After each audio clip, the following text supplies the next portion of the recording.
Spis elefanten i små bidder. Lidt overraskende for mig, lidt overraskende for de fleste andre, tror jeg, i vores DM-gruppe.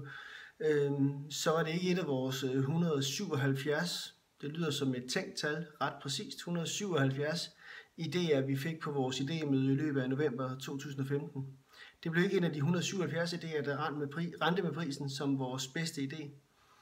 Det var det her med at få kogt den her enorme opgave, det er at få en forening til at udvikle sig, samtidig med at man holder fokus på de ting, vi rigtig gerne vil, og vi er rigtig gode til, og vores kerneopgaver og alle de her ting, som vi også har drøftet meget.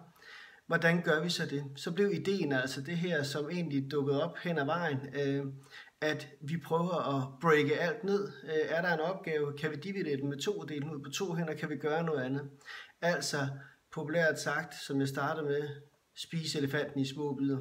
Vi føler nu, at vi har godt fat i snablen. Vi har spist snablen, måske halvdelen af hovedet på elefanten, og frem mod 2020, som er vores foreløbige plan, fortsætter vi med at spise elefanten i små bidder, sådan så det er vedkommende interessant og spændende for de mennesker, der arbejder med små delopgaver i vores store udvikling.